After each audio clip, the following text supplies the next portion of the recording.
Hi, in this video I will be discussing three main terms and the relationship between them: the work, the change in potential energy, and also the change in potential difference between two parallel plates. And mainly we will be targeting these two main formulas or facts. First one, the work done by a conservative force is the negative of the change in potential energy. So I will try to show you how we can get this formula here. Next, we're going to be doing the relationship between the potential difference or the voltage and the potential energy, which is going to be represented by this formula here.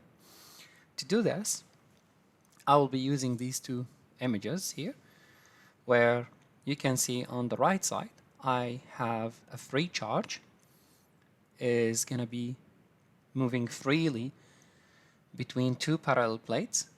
One is positive and one is negative, and starting from rest, which means it will be accelerated by an electric field, and it's going to be kind of like it's a given a kinetic energy when it's starting from the highest potential energy or from the highest voltage, the top plate, going to the negative plate where is the lowest voltage. Now, for the other image here on the left, I have an object M. It's going to be freely dropped within the gravity force from a certain height, h, and again, this object will be gaining acceleration. So, in both cases, the charge and the object, they are going down where the potential energy is converted to the kinetic energy. So, let's explore the work done on a charge by the electric field. So what I'll do, I will start with dealing with these formulas step by step to show you how we can get it out. So on top here, I will have the initial potential energy, which is going to be mgh. We can call it the initial height. On the ground, I will have the final potential energy, which is mgh final, and we know for a fact this is going to be 0 because there will be no height, no potential energy. But let's do this step by step. How about calculating the work done by the gravity on this object falling from that height? Will be the gravity force times the height cosine theta, and that will be 1 because the displacement going the same direction of the gravity force, so the 0 angle, it will give us cosine 0 is 1, and the gravity force will be mg times h.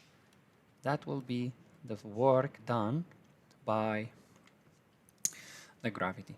All right, let's try to calculate the change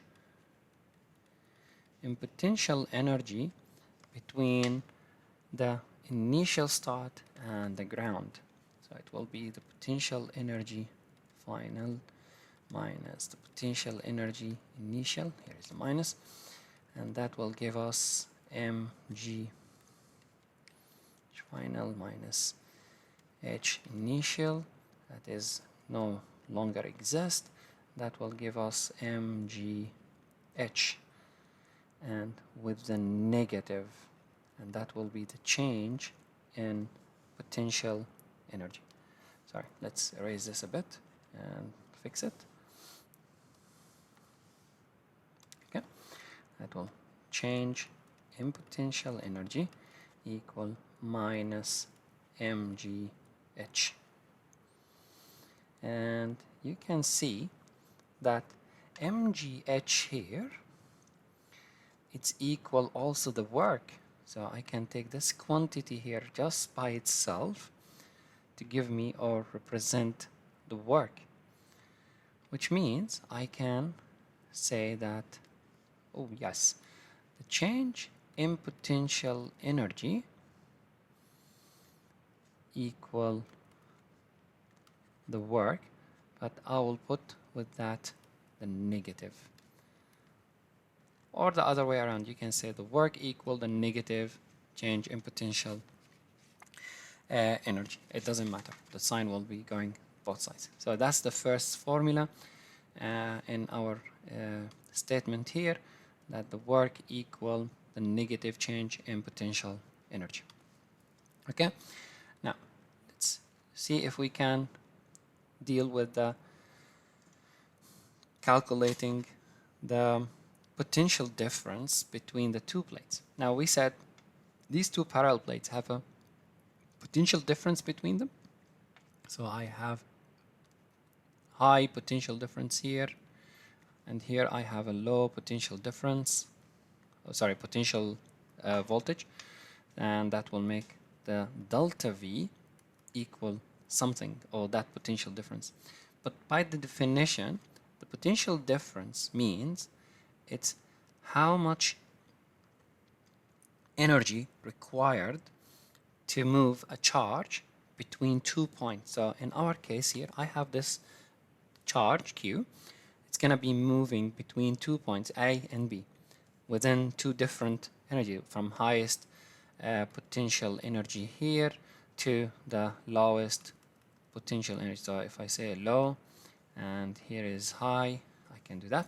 So it is the change in potential energy over Q. That's the definition. Okay, now let's remember something. We said that the change in potential energy equal the negative work. So I can say, all right, that's the change on potential difference equal minus the work divided by Q. So I can say that the work equal minus Q delta V.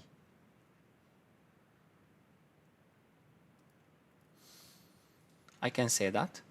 So I am here in this formula showing the relationship between the change in potential energy and the work.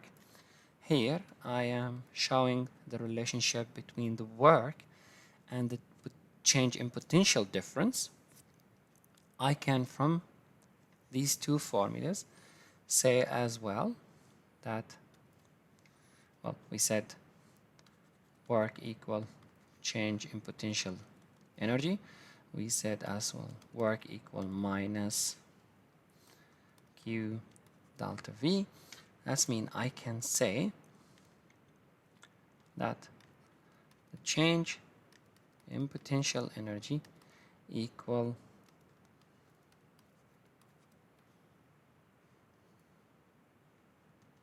minus Q delta V. And in this formula, I am connecting the relationship between the change in potential energy and the change in potential difference. Okay, this is the video just to explain the situation, how we can build a relationship between a potential difference and a potential energy. Please be careful when you read the question or the information. There is a difference between, real difference between a potential energy change and a potential difference. The potential difference, in some cases, people mentioned as a voltage. If they don't use, they use potential difference, it means the change in voltage between 2 points or 2 plates, where the potential energy, it's the energy stored in an object to move later on to, or to gain a kinetic energy. But again, this video is to show you the relationship between the potential energy and work, and also how we can connect the work with the potential difference, and later on we manage to have a relationship between the change in potential energy and also the potential difference. I hope you find this video useful. In the next video, I will be discussing the work with the potential difference and the electric field between two plates. Thank you.